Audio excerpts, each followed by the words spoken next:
I've just spent the past week reviewing the world's thinnest foldable phone. This is the Honor Magic V3 and it measures just 4.35mm opened out, and when it's closed it's barely any thicker than an iPhone 15 Pro Max. But what's arguably even more impressive about this thing is it manages to be so thin while still including all the essentials that you get from a flat flagship. Things like water resistance and wireless charging that were missing from earlier versions of this phone. Even the software has been tuned up to add important new features plus new AI stuff because it's 2024 and everything is AI.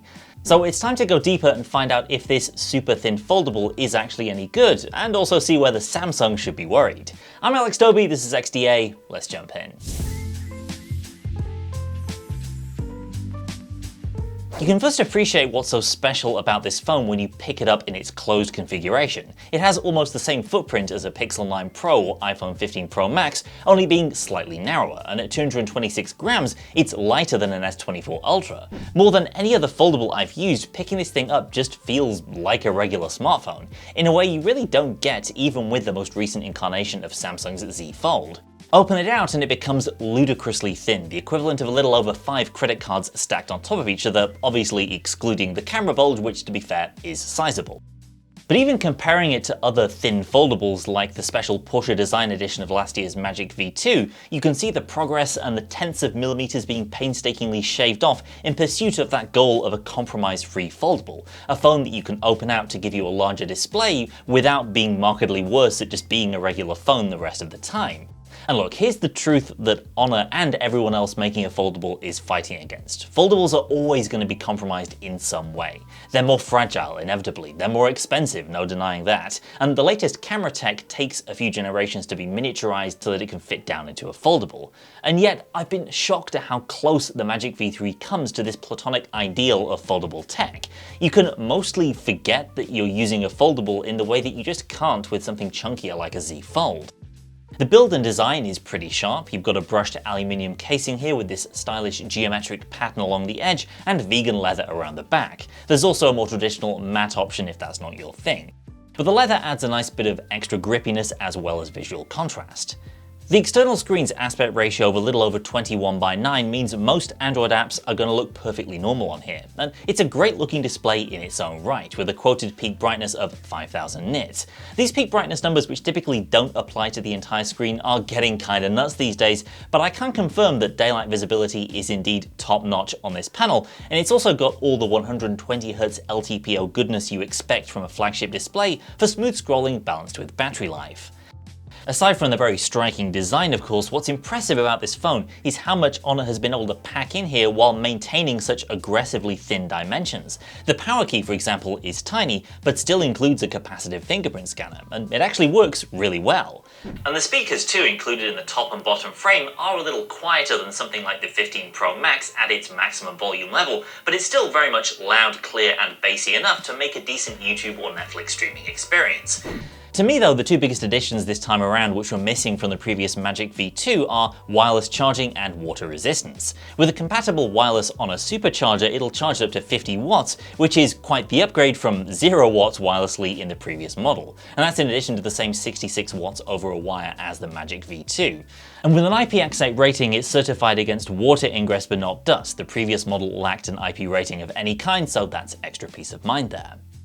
Open this thing up and you've got a 7.92-inch internal display with moderate screen borders and the same smooth 120Hz refresh rate. First thing I noticed about this inner display was the crease, or rather how much less noticeable it is in this model compared to pretty much every other foldable, including the Fold 6. And while I was looking at that crease, I also noticed the inner panel was markedly less reflection prone than the Samsung display as well. On the V3, the effect is similar to the reflection cancelling effect that you get from the S24 Ultra's unique glass. That should help out given the inner screen's 1600 nits of peak brightness versus 2600 on the Samsung side.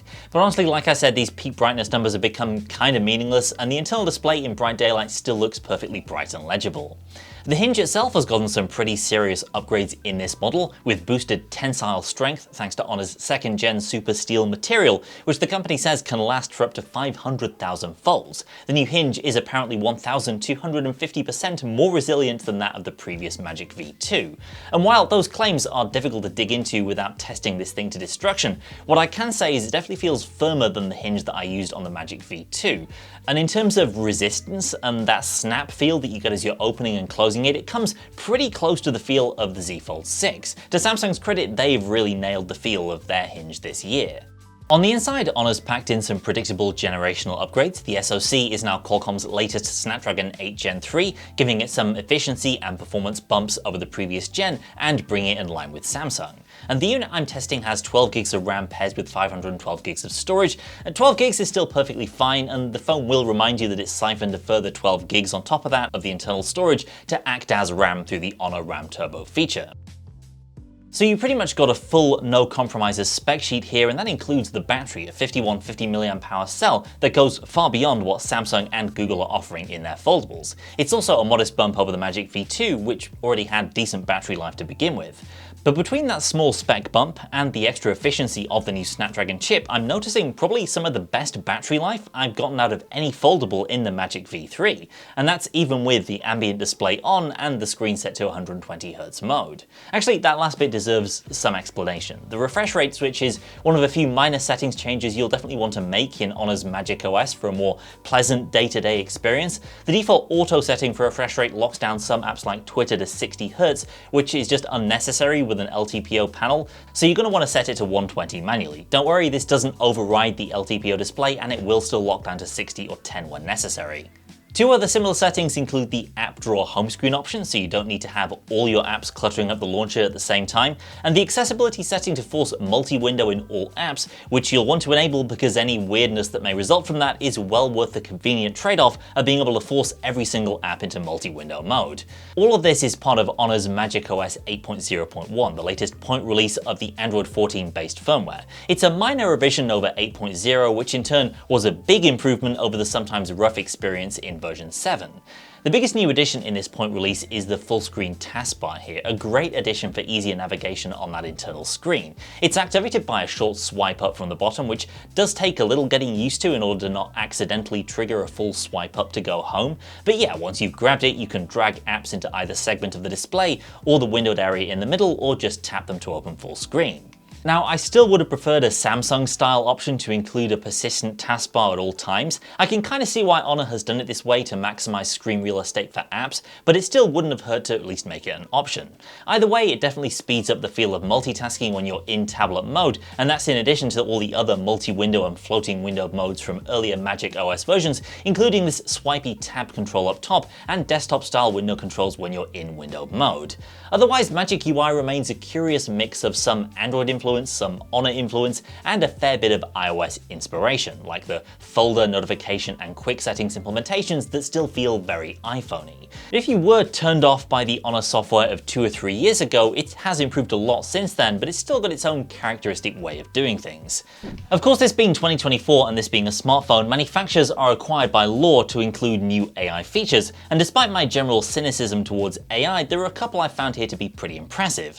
The face-to-face translation feature, despite still being in beta at the time I'm using it, seemed like a more robust version of the similar feature from the Z Fold 6, and was more forgiving of things like pauses and filler words, and in general was just more willing to work with my toddler-level Chinese, which I guess bodes well for use out in the real world where perhaps you're dealing with things like background noise and accents and things of that nature.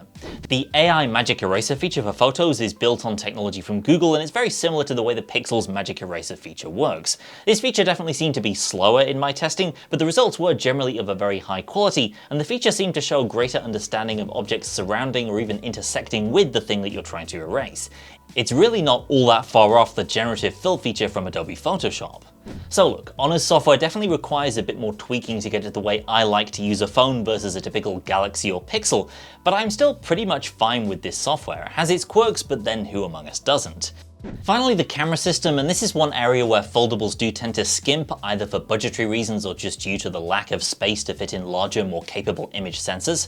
The V3's camera system on paper is a tier below tip-top flagships, but I went in expecting it to be about the same, maybe a little better than the Z Fold 6, and it mostly met my expectations. The primary sensor is a 50 megapixel 1/1.56 incher behind a super bright f/1.6 lens, and in fact that wide aperture means you can still get a decent amount of background separation even just from the primary. The main camera can kick out rich looking but not oversaturated 12 megapixel images as standard, keeping pace with Samsung's Z Fold 6, which packs a primary camera of a similar size.